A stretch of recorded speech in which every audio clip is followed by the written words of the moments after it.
List to'la nejniy shirinligi. Shu nejniy shirinligini sotib olganlarni ko'rsam hayron qolaman.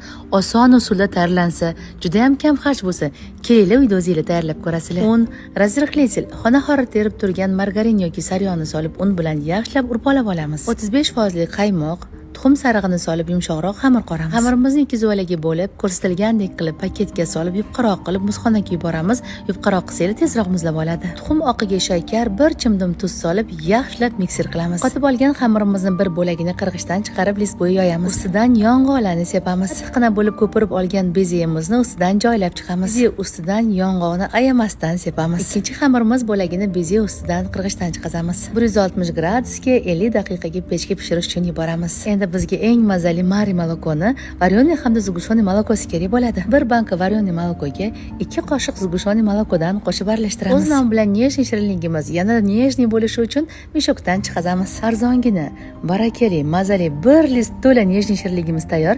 Retsept yoqqan bo'lsa, notirangizni duo qilib like bosishni unutmang.